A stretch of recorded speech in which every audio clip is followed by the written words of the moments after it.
Hello, my name is Lily and this is the third video I'm posting on my journey through surgical correction for pectus excavatum. I had the Nuss procedure done on June 5th, 2019 and it is currently September 23rd, 2019. So with this video I'm just going to talk about the night before surgery and the day of surgery, maybe a little more. I guess we'll see how far I get. Excuse my voice, I'm a little bit sick, so it might leave me partway through this video. We don't know. So the night before surgery, I wasn't allowed to eat after midnight, which wasn't a big deal.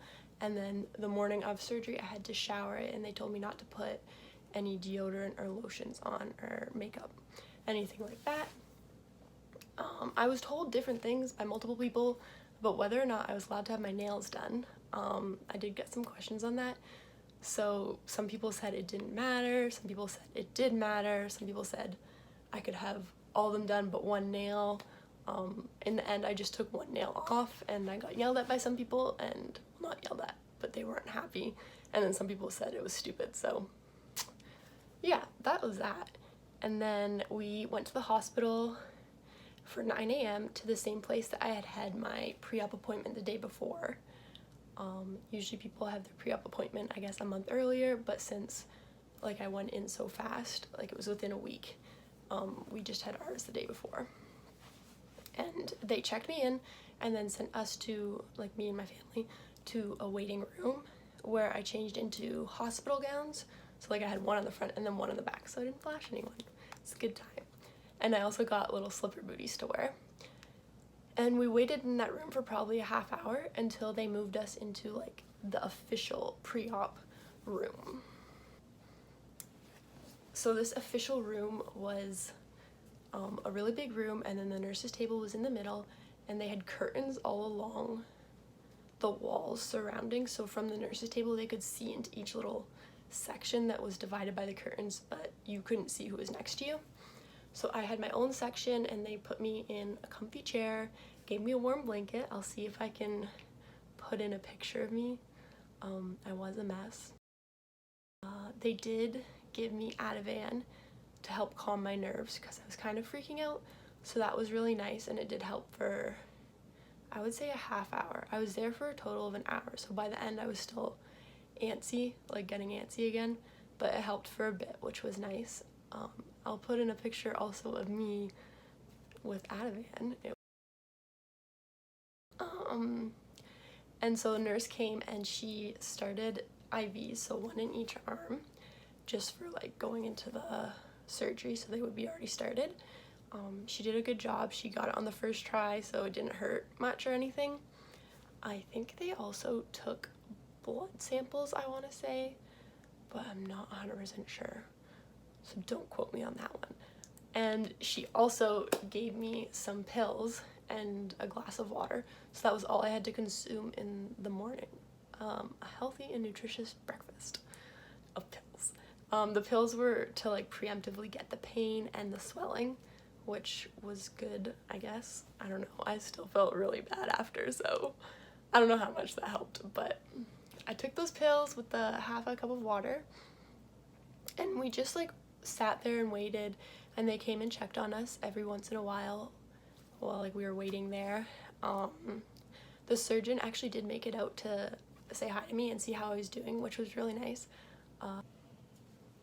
So when it came closer to the time for me to actually have my surgery, they moved me a couple curtain spaces over from the chair I was on onto a stretcher, and at that point the guy who was going to do my epidural came to say hi to me and just see how I was doing, and he saw how nervous I still was even after the Ativan, so he said like not to worry, that he would give me something a little bit stronger to help with that, which was nice. I don't remember actually receiving that, however I do remember at one point just kind of zoning out and I guess feeling a little bit high is the best way I could put it, and not being aware of my surroundings as much, but I'll let you know when that part comes up. The other person who came to see me while I was like on the stretcher just before surgery was a lady named Lucy. Lucy was wonderful, so hi Lucy, if you ever end up seeing this, thank you so much. So I don't know what Lucy's role actually was, but I know that she was going to be in the OR with me while I was having my surgery. So yeah, it was nice of her to come say hi, and she was just really reassuring. One thing I was nervous about was that I wouldn't be able to see, so I wear contacts or glasses all the time, and I never take them off.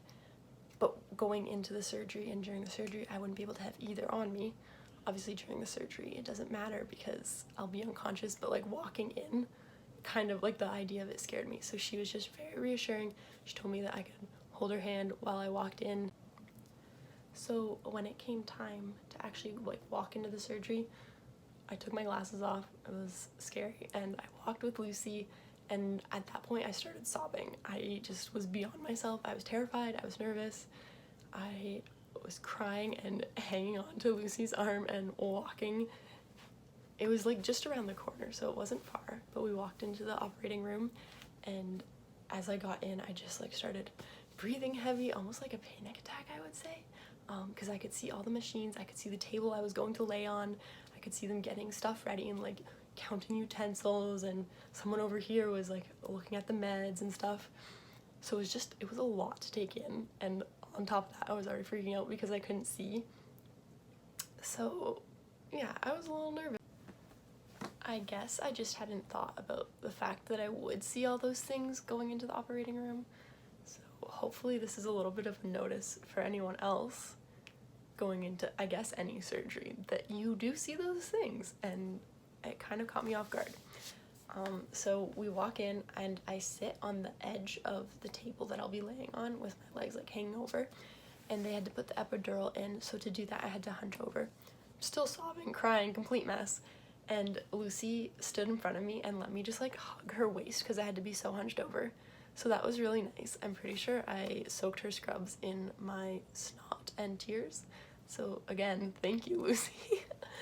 The human tissue, poor woman.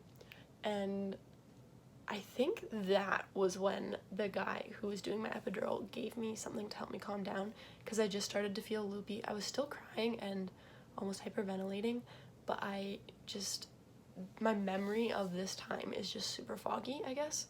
But I think that was when he gave me something like a shot.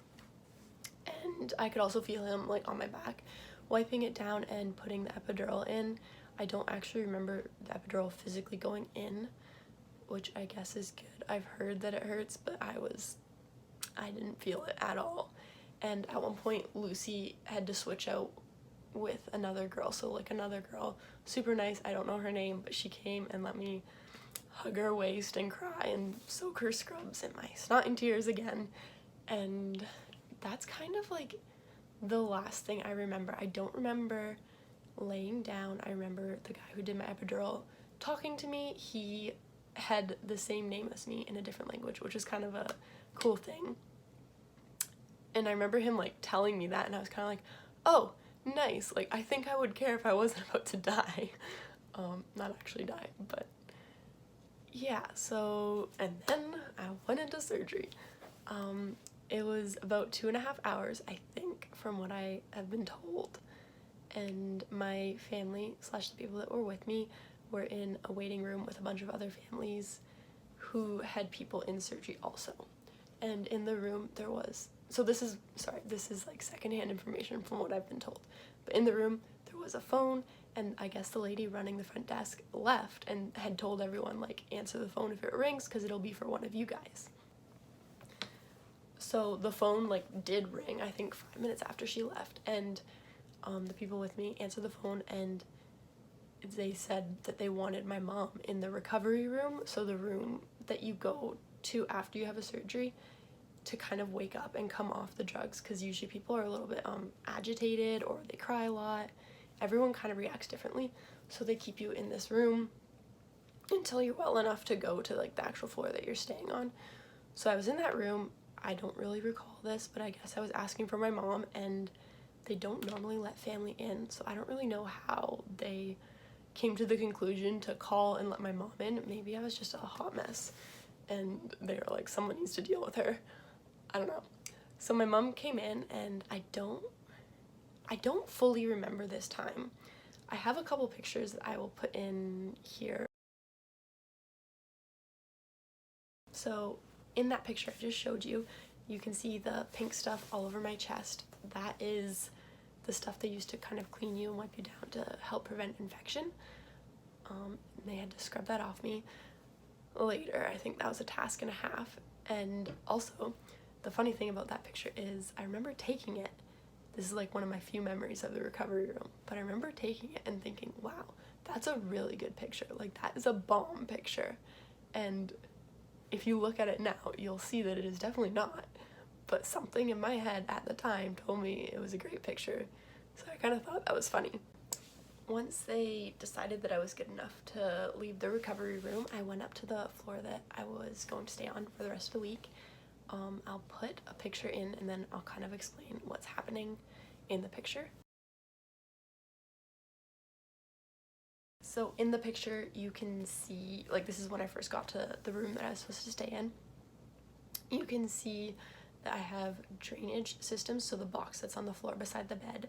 I had 2 chest tubes, and so those systems were collecting the fluid from my lungs. They were draining it, and I also had a catheter in and the epidural still. And then you can see there's like the gown draped across me. That was what I kept like trying to rip down. And then I have the kidney basin that I had been getting sick in, and a bunch of claws. Like, I guess I was really nauseous, so I had claws on my head and along here to try to cool me off, and still a bunch of pink stuff on me.